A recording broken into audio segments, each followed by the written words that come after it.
అప్పుల పాలై చదువుకుంటూ ఇక్కడ ఎదురు చూస్తూ ఉన్నాం. 20 నెలలు కావస్తుంది గవర్నమెంట్ వచ్చి, ఒక్క నోటిఫికేషన్ వస్తలేదన్నా. మరి మాకు చాలా ఇబ్బంది అవుతుంది. ఒకవైపు ఫీజు రియంబర్స్మెంట్ డబ్బులు వస్తలేవు, ఒకవైపు రూమ్ల కిరాయిలు కట్టలేకపోతున్నాము. జాబ్ క్యాలెండర్ పెట్టారు, ఎన్నికల్లో హామీ ఇచ్చారు, నోటిఫికేషన్ వస్తదేమో అని ఎదురు చూసి కళ్ళు కాయలు కాస్తున్నాయి, నోటిఫికేషన్లు రావడం లేదు. పైగా రేవంత్ రెడ్డి ఉద్యోగస్తులు, నిరుద్యోగ యువత ఉద్యోగాలకు నోటిఫికేషన్లు వద్దు అని ధర్నాలు చేస్తుండని అబద్ధాలు మాట్లాడుతుండు, దొంగ మాటలు చెప్తుండు. మాకు నోటిఫికేషన్లు కావాలి అని పిల్లలు ఇవాళ తెలంగాణ భవన్కి వచ్చారు. అంటే రేవంత్ రెడ్డి బట్టేబాజితనం, డోకేబాజితనం ఇవాళ బయటపడతా ఉంది. ఇలా రేవంత్ రెడ్డి తీరు ఎట్లుందంటే ఏరు దాటినాక తెప్పదగిలేసినట్టున్నది. ఆనాడేమో మొదటి ఏడాదే 2 లక్షల ఉద్యోగాలు అని చెప్పి అన్ని పేపర్లలో ఫుల్ పేజ్ యాడ్లు ఇచ్చారు. ఈ అడ్వర్టైజ్మెంటు ఆనాడు ఎలక్షన్ల ముందు ఏ పేపర్ చూసినా ఇందులో చూడండి, మొదటి ఏడాదిలోనే మొత్తం 2 లక్షల ప్రభుత్వ ఉద్యోగ నియామకాలు.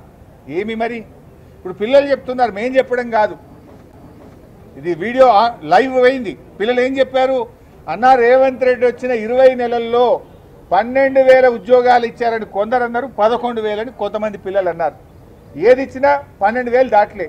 నువ్వు చెప్పింది ఏంది, మొదటి ఏడాది 2 లక్షల ఉద్యోగాలు, కానీ 20 నెలల్లో దాదాపు 2 ఏళ్ళు పూర్తవుతున్నా నువ్వు 12,000 ఉద్యోగాలకు మించి ఇవ్వలేదు. యువతను నువ్వు మోసం చేశావు. మీరు ఒక రకంగా చూస్తే ఆనాడు బీఆర్ఎస్ పార్టీ 9.5 ఏళ్లలో 2 ఏళ్ళు కరోనా వచ్చింది, 2 ఏళ్ళు రాష్ట్రపతి ఉత్తర్వుల సవరణ కోసం ఢిల్లీ మీద ప్రధానమంత్రి దగ్గరికి కేసీఆర్ గారు స్వయంగా వెళ్ళి రాష్ట్రపతిని కలిసి ఒత్తిడి పెంచి మేము సాధించాం.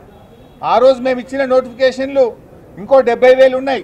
1,64,000 నియామకాలు పూర్తి చేశాం, మరో 70,000 నోటిఫికేషన్లు ఇచ్చాం. మేము యావరేజ్గా ఇచ్చింది చూసుకున్న ఏడాదికి 16,000 ఉద్యోగాలు బీఆర్ఎస్ ఇచ్చింది. రేవంత్ రెడ్డి ఎంత ఇచ్చిండు, 12,000 కూడా 20 నెలలు కదా, 20 నెలల్లో 12,000 ఇచ్చిండు. అంటే ఏడాదికి కేసీఆర్ 16,000 ఇస్తే నువ్వు అందులో సగం కూడా ఇయ్యలే.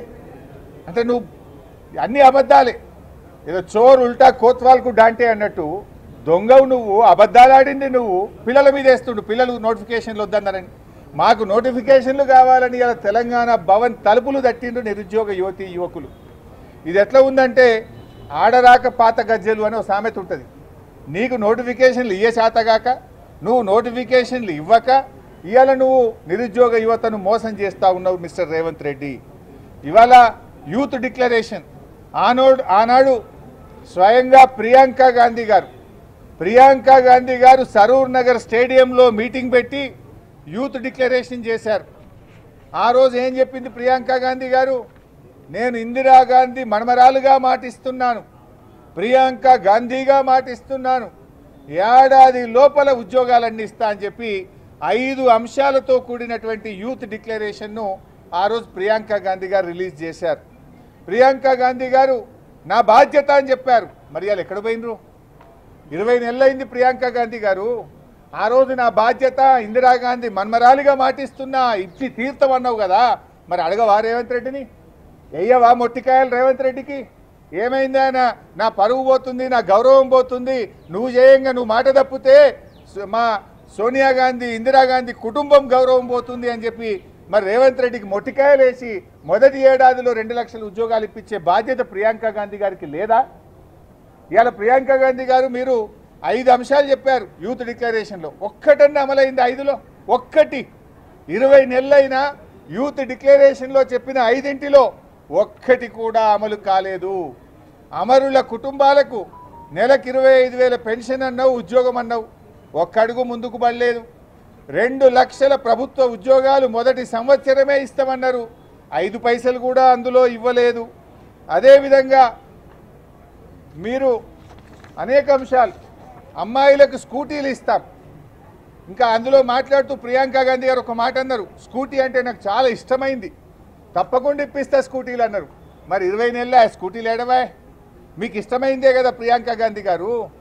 ఒకసారి వచ్చి రివ్యూ చేయండి, గాంధీ భవన్లో కూర్చొని యూత్ డిక్లరేషన్లో నేను ఇచ్చిన హామీలు ఏడాదిలోగా చేస్తా అన్నా, 2 ఏళ్ళు దగ్గరికి వచ్చింది, ఎందుకు అమలు చేస్తలేవు మిస్టర్ రేవంత్ రెడ్డి అని అడగాల్సిన బాధ్యత మీకు లేదా ప్రియాంక గాంధీ గారు అని చెప్పి నేను అడుగుతా ఉన్నా. ఈరోజు అదేవిధంగా జాబ్ క్యాలెండర్ ఇస్తామన్నారు. ఆ జాబ్ క్యాలెండర్ కాస్త జాలీ నోట్ల క్యాలెండర్ అయిపోయింది. జాలీ నోట్ అంటే చెల్లది కదా, దొంగ నోటు. జాబ్ క్యాలెండర్ కూడా దొంగ క్యాలెండర్ అయిపోయింది, చెల్లని క్యాలెండర్ అయిపోయింది. ఒక్క ఉద్యోగానికి కూడా ఈరోజు ఇచ్చినటువంటి పరిస్థితి లేదు. మరి నేను అడుగుతా ఉన్నా, ఏమైనా మీ హామీలు? అదేవిధంగా మీరు అన్నారు 75% ప్రైవేట్ రంగంలో రిజర్వేషన్ తెస్తాం, ఎస్సీ ఎస్టీ బీసీలకు మేలు చేస్తామన్నారు. ఎస్సీ ఎస్టీ బీసీలకు ప్రైవేట్లో రిజర్వేషన్ మాట ఎరుగు దేవుడెరుగు, కానీ ఉన్న జీవో 29ను రద్దు చేసి ప్రభుత్వ ఉద్యోగాల్లో కూడా ఎస్సీ ఎస్టీ బీసీలకు నియామకాల్లో దగా చేసింది ఈ కాంగ్రెస్ ప్రభుత్వం. అదేవిధంగా విద్యార్థి భరోసా కార్డు అన్నారు. విద్యార్థి భరోసా కార్డు ఎక్కడ కూడా వచ్చినటువంటి పరిస్థితి లేదు. నిరుద్యోగ యువతకు నెలకు 4,000 నిరుద్యోగ భృతి ఇప్పిస్తా అని ప్రియాంక గాంధీ గారే హామీ ఇచ్చారు.